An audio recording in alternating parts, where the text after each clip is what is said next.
আসসালামু আলাইকুম। আমি Shaon Saudagar, senior instructor Konika designs BD. তো আজকে আমরা শিখব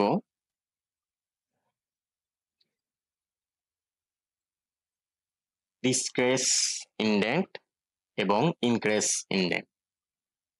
তো ডিসক্রেস ইন্ডেন্টটা হচ্ছে যখন আমরা শর্টকাটটি দেখিয়েছিলাম আপনাদেরকে ট্যাব, হ্যাঁ? তো ট্যাব ক্লিক করলে এটা আগে বাড়তেছে, এটাই হচ্ছে আপনার ডিসক্রেস ইন্ডেন্ট। আর ইনক্রেস ইন্ডেন্ট হচ্ছে যখন আমরা শিফট এবং ট্যাব ক্লিক করি, ঠিক আছে? যদি কোনো ডিটেলসটাকে আমরা আগে বাড়াতে চাই তাহলে এই অপশনটা আমাদের ইউজ করতে হয়, ঠিক আছে? তো এটাই ছিল আমাদের কাজ আজকে শেখানোর জন্য, যে আমরা যদি কোনো অপশনকে বা কোনো সেন্টেন্সকে, ধরেন এই দুইটাকে আমরা আগে বাড়াবো, ঠিক আছে?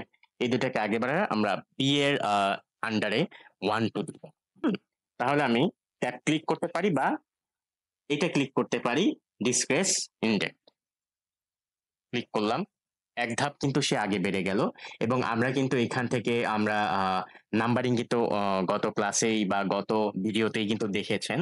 তো সেখান থেকে কিন্তু আমরা এখান থেকে 1 2 বা রোমান সংখ্যা দিয়ে দিতে, যে বি এর আন্ডারে 1 2, ঠিক আছে? এই ডিজাইনটাই করতে কিন্তু আমাদের এই দুটো অপশন অবশ্যই 100% লাগবে এবং শর্টকাটটাও লাগবে। আমি শর্টকাটটাও বলে দিলাম, ডিসক্রেস ইন্ডেক্ট এবং ইনক্রেস ইন্ডেক্ট, ঠিক আছে?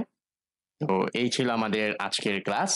তো সবাই ভালো থাকবেন, সুস্থ থাকবেন এবং কনিকা ডিজাইনস বিডি সাবস্ক্রাইব করবেন, বেল আইকনটি ক্লিক করে রাখবেন।